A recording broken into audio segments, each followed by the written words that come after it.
SCP-252. Calamar de Humboldt.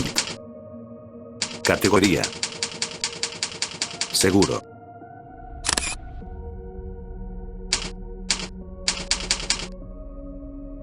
Descripción: SCP-252 es una subespecie de Dosidicus gigas. Los ejemplares maduros son notablemente más pequeños que la media, alcanzando una longitud máxima de 1 metro y un peso máximo de 40 kilogramos. La disección muestra la ausencia de un saco de tinta y una mayor densidad de cromatóforos, aproximadamente 20 veces el promedio normal de los adultos. El comportamiento es idéntico en la mayoría de los casos a los ejemplares mundanos, excepto cuando están cazando o se sienten amenazados. Cuando un ejemplar SCP-252 detecta una presa, exhibe un comportamiento agresivo y se mueve hacia el objetivo a máxima velocidad mientras cicla rápidamente sus cromatóforos. Este cambio de color tiene un efecto hipnótico sobre los animales de presa que hacen contacto visual, provocando que dejen de actuar a la defensiva o que dejen de huir hasta ser atrapados. Toda la vida animal, excluyendo otros ejemplares SCP-252 y calamares mundanos, intentará escapar de las cercanías por la ruta más directa posible. Esta respuesta de temor puede hacer que los objetivos se dañen a sí mismos cuando huyen de condiciones peligrosas o que se estrellen repetidamente contra las paredes de los contenedores. Aproximadamente el 95% de los sujetos que se enfrentan a un SCP-252 enfurecido desarrollan una fobia a los cefalópodos. No se sabe si esto es un efecto anómalo adicional o una respuesta de comportamiento normal a experiencias traumáticas. Al revisar las imágenes de seguridad durante la contención, el Dr. Censurado ha determinado que la metamorfosis de SCP-252 es de hecho una alucinación avanzada inducida por el patrón cambiante de los cromóforos.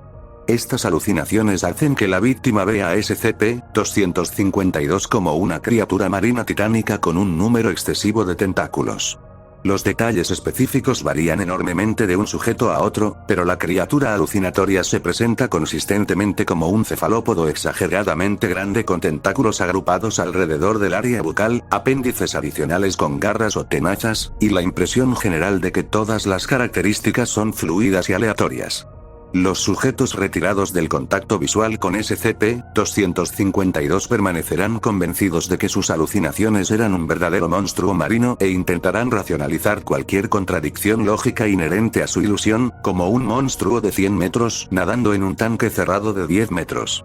Se cree que esta racionalización y la persistente fobia son una forma de sugestión posthipnótica. Los sujetos que ven el video de un SCP-252 agitado y que nunca han estado expuestos directamente, experimentan una reacción de miedo mucho menos severa y son capaces de percibir el calamar a pesar de las alucinaciones. Los sujetos describen al monstruo ilusorio como falso y absurdo, pero aún así lo encuentran moderadamente aterrador. Después de la exposición de segunda mano, los sujetos desarrollan una inmunidad parcial a los efectos completos de la exposición directa.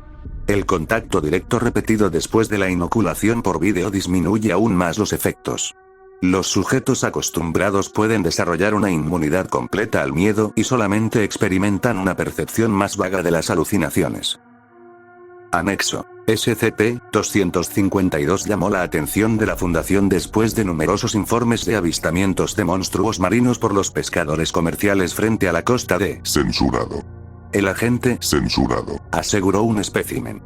El agente Censurado se expuso a los efectos de SCP-252 durante el primer contacto. Los procedimientos iniciales de contención se basaron en sus informes sobre el tamaño y las capacidades físicas del ejemplar, lo que resultó en un gasto excesivo de recursos. Medidas disciplinarias recomendadas, en espera de revisión por la supervisión. Procedimientos especiales de contención. Se mantiene una pareja reproductiva bajo la dirección del biólogo marino Dr. Censurado. El personal no deberá acercarse al tanque de contención a menos que haya sido previamente preparado para los efectos anómalos de dichos animales. Pueden existir especímenes adicionales de SCP-252 en la naturaleza.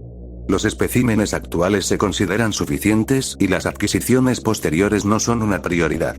La contención de la información relativa a los encuentros consistirá en la coartada estándar 53 marinero borracho junto con la administración de amnésticos según sea necesario. Fin del reporte. Sígueme y comenta cuál otro SCP deseas conocer.